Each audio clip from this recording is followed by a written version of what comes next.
Pemirsa, Lembaga Indikator Politik Indonesia merilis survei terkini dengan salah satunya tentang tingkat kepercayaan publik terhadap Mahkamah Konstitusi atau MK. Hasilnya pemirsa, institusi itu dinilai telah berhasil memulihkan tingkat kepercayaan masyarakat. Mahkamah Konstitusi berada di posisi keempat, yaitu di angka 73% setelah TNI 93%, Presiden 85%, dan Kejaksaan Agung 75%. Tingkat kepercayaan masyarakat mulai pulih setelah sebelumnya anjlok di bulan Oktober 2023. Lembaga Indikator Politik Indonesia juga menanyakan pendapat masyarakat soal putusan MK atas hasil perselisihan hasil Pilpres 2024. Mayoritas responden percaya bahwa MK akan mengeluarkan putusan yang adil terkait dengan perselisihan hasil pemilihan presiden 2024. Survei indikator ini dilaksanakan pada 4-5 April 2024 dengan target warga negara Indonesia berusia 17 tahun ke atas atau sudah menikah dan memiliki telepon.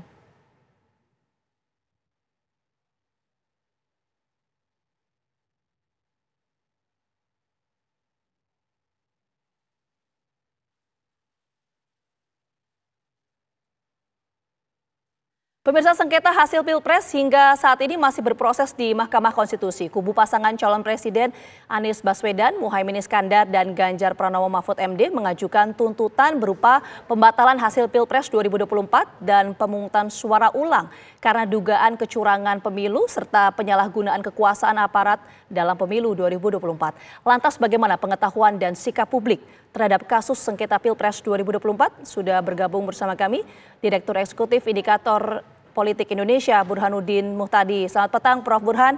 Prof. Burhan, langsung saja. Ini tadi rilis survei Prof. Burhan menyampaikan bahwa tingkat kepercayaan publik terhadap MK ini sudah pulih kembali setelah Oktober lalu sempat menurun ya. Indikatornya apa, Prof. Burhan? Iya betul, jadi terjadi pemulihan kepercayaan publik terhadap Mahkamah Konstitusi setelah sempat anjlok di bulan Oktober 2023. Saat itu hanya 63% masyarakat yang percaya terhadap MK, dan kita tahu dengan jelas mengapa publik saat itu menurun tingkat kepercayaannya, karena MK mengeluarkan putusan nomor 90 yang sangat kontroversial. Dan setelah itu terjadi perubahan kepemimpinan MK dari Pak Anwar Usman, kemudian diganti ke Pak Soehartoyo, dan dalam beberapa bulan terakhir MK mengeluarkan banyak putusan yang sangat positif dan diapresiasi oleh publik, termasuk pembatalan pasal pencemaran nama baik yang selama ini menjadi pintu masuk bagi kriminalisasi aktivis. Itu MK menghapus pasal pencemaran nama baik. Kemudian juga MK menolak keinginan dari sebagian pihak agar Jaksa Agung berasal dari partai politik. Jadi putusan MK mengatakan Jaksa Agung harus dari kalangan non-partisan. Termasuk juga putusan MK berkaitan dengan parliamentary threshold. Termasuk juga jadwal pilkada yang tidak diubah. Jadi ada banyak gebrakan MK belakangan yang mengembalikan kepercayaan publik terhadap MK. Meskipun memang belum sepenuhnya recover, tapi trennya dalam beberapa bulan terakhir terjadi peningkatan. Itu yang warna warna biru ya, garis putus-putus. Dari 63% di bulan Oktober sekarang 73%, naik kurang lebih sekitar 10%. Oke, Prof. Burhan, ini menarik ya, tingkat kepercayaan publik terhadap MK meningkat. Tapi kalau kita misalnya lihat tadi juga dirilis surveinya Prof. Burhan menyampaikan ya soal sikap publik terhadap tuntutan yang bergulir di MK. Kan ada dua ya, soal diskualifikasi Gibran dan juga pemungutan suara ulang. Ini bagaimana sikap publik berkaitan dengan dua tuntutan ini? Ya, jadi kita juga menanyakan melalui survei representatif dengan melakukan metode random digit dialing, ya, kita mendapatkan responden secara random 1.201 responden seluruh Indonesia. Nah, dari data yang kita temukan itu sebenarnya konsisten, ya, tingkat kepercayaan masyarakat terhadap kemampuan MK dalam menghasilkan putusan yang adil terkait dengan PHPU yang sekarang sedang disidangkan di MK. Jadi total ada 71% lebih, ya 71,8 responden yang percaya bahwa MK akan menghasilkan keputusan yang adil terkait dengan sengketa Pilpres. Nah, di antara warga yang mengikuti kasus PHPU di MK, tingkat kepercayaan terhadap kemampuan MK menghasilkan putusan yang adil itu jauh lebih tinggi. Artinya, sidang-sidang MK yang ditayangkan oleh media itu mampu memberi semacam kepercayaan kepada publik bahwa MK cukup transparan dan adil dalam mengambil keputusan. Nah, kalau kita lihat dari demografi secara umum tidak ada perbedaan signifikan. Tingkat kepercayaan across the board datang dari berbagai macam kalangan, tetapi memang tingkat kepercayaan terhadap MK terutama berkaitan dengan kemampuan menghasilkan putusan yang adil itu ada variasi kalau dilihat dari pilihan politik. Nah, jadi ada efek partisan ternyata. Jadi kita temukan dari survei yang kita lakukan di awal April 2024 itu terutama pemilih Pak Prabowo dan pemilih Ganjar Mahfud itu cenderung percaya bahwa MK akan mengambil putusan yang adil. Sementara pemilih Anies Baswedan tingkat kepercayaannya rendah di bawah 50%. Nah, yang menarik di sini adalah basis pemilih Ganjar Mahfud. Karena kan elit partainya PDIP terutama itu mengajukan gugatan dan mengkritik keras kan proses yang berlangsung selama pemilu 2024. Tapi basis masa pendukung Mas Ganjar dan Pak Mahfud itu relatif sangat percaya bahwa MK akan mengambil putusan yang adil yang bisa diterima oleh semua kalangan. Yang relatif tidak mengagetkan adalah basis masa Anies yang tingkat kepercayaan terhadap MK dalam mengambil keputusan memang minoritas ya, di bawah 50%. Oke, Prof. Burhan, itu kan soal tingkat kepercayaan publik yang tadi adalah basis mayoritas para calon presiden, ya. Ada Prabowo, Ganjar, dan juga Anies. Nah, tapi bagaimana untuk sikap publik terhadap tuntutannya? Kan ada dua hal tuh, diskualifikasi Gibran dan juga satunya adalah untuk pemungutan suara ulang. Itu gimana? Ya, jadi kita juga punya pertanyaan terkait dengan petitum yang diajukan oleh paslon 01 atau 03. Ya.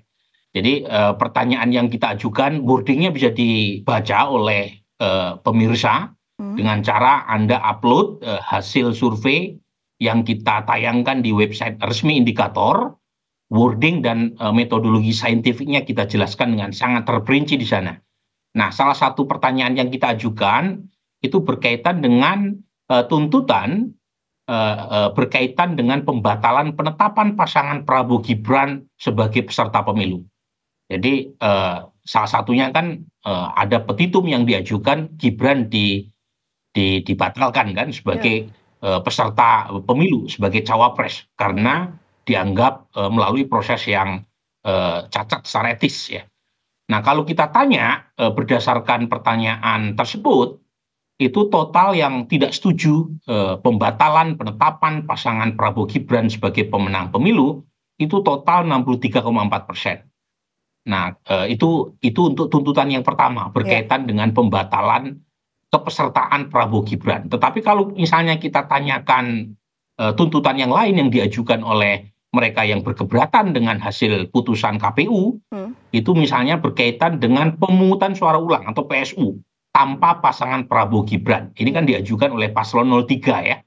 Jadi nanti kalau misalnya petitum ini dikabulkan ya, jika dikabulkan oleh MK, maka peserta pemilu di PSU nanti cuma ada dua paslon, pasangan Anies dan Mas Ganjar. Tapi kalau kita tanyakan tuntutan ini di kalangan responden, itu mayoritas telak ya, 68,6% itu menolak ya.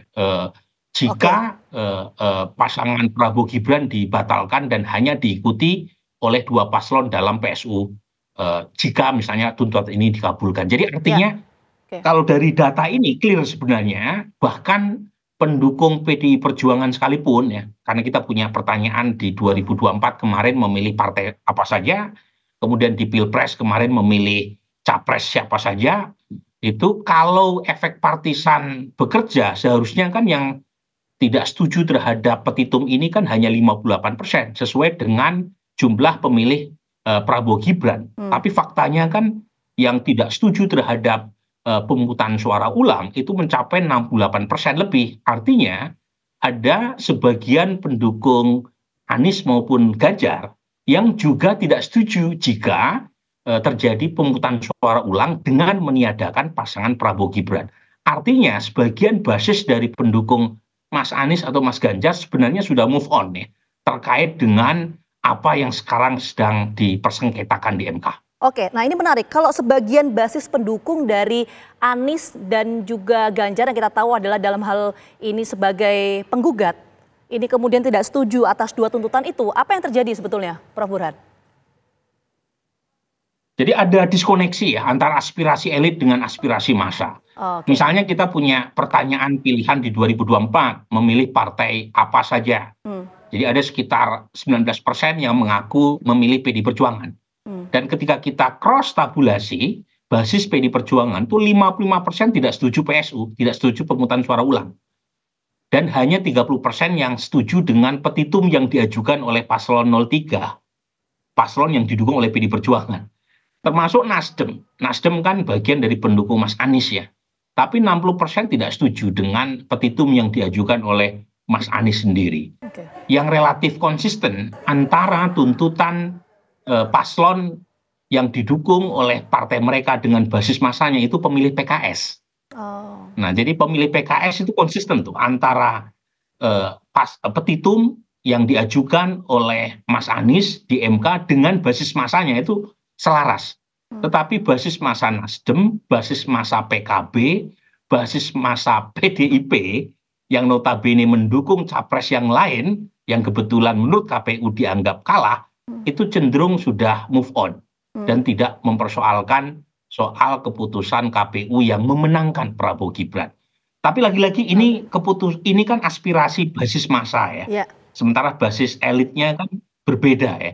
Kalau kita lihat PD Perjuangan kan aspirasi terkait dengan kecurangan itu begitu keras disuarakan oleh mereka dan itu yang disampaikan dalam petitum yang diajukan ke MK. Nah, ini nanti menarik nih buat saya. Satu sisi menunjukkan ada diskoneksi antara elit dengan basis massa, tetapi di sisi lain juga menunjukkan sekali lagi betapa masyarakat kadang-kala jauh lebih dewasa ketimbang elitnya. Oke, nah ini menarik soal diskoneksi antara basis massa dengan sikap para elitnya, Prof. Burhan. Apa resiko politik yang akan dihadapi oleh partai-partai kalau ada atau terjadi diskoneksi antara basis massa dan juga sikap dari para elit?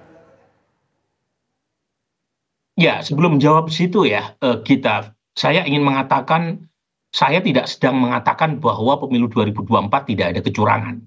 Sudah pasti ada kecurangan, minimal dari politik uang yang saya studi, itu terjadi peningkatan toleransi politik uang yang luar biasa masif di pemilu 2024. Belum lagi aspek lain.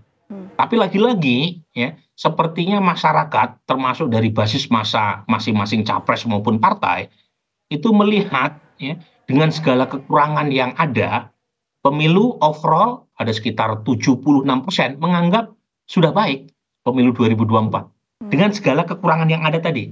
Apalagi kita tahu selisihnya terlalu jauh kan antara paslon 02 dengan perolehan menurut KPU ya, paslon 01 atau 03. Jadi selisih yang terlalu jauh ini yang mungkin membuat masyarakat merasa cukup ya untuk move on dari urusan elektoral ke urusan yang lain. Meskipun ya tanpa harus mengabaikan kekurangan, kelemahan dan ketidakpuasan terkait dengan penyelenggaraan pemilu yang harus dibenahi. Nah, pada titik ini saya setuju ada hal fundamental yang harus kita benahi supaya kualitas penyelenggaraan pemilu kita makin baik, tetapi ya overall masyarakat menganggap pemilu 2024 overall sudah berjalan baik dengan segala plus minusnya. Ya, itu tingkat kepuasan publik terhadap penyelenggaraan pemilu secara keseluruhan tadi ya, sehingga tadi hasilnya ada 68,6% dan juga 63,4% yang nggak setuju kalau dua tuntutan itu dikabulkan lah, kurang lebih seperti itu. Nah, tapi tadi pertanyaan saya belum terjawab, Prof. Kalau misalnya terjadi diskoneksi tadi yang Prof sampaikan antara basis massa dengan sikap dari para elit, apa resiko politik yang dihadapi oleh partai politik yang memang mengajukan gugatan ini?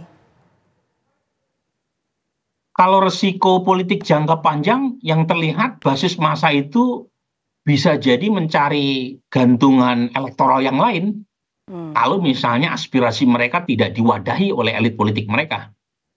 Misalnya dalam konteks pemilu presiden 2024, mereka kalangan split ticket voting itu kan kemudian tidak mengikuti keputusan elit mereka untuk mendukung capres tertentu. Mereka justru memilih sesuai dengan preferensi personal mereka. Nah, dalam konteks sekarang, kalau misalnya terjadi gap yang makin lebar antara aspirasi elit dengan basis massa itu mengalami disilusi dan kemudian mencoba mencari pelarian dengan beralih afiliasi politiknya ke partai lain.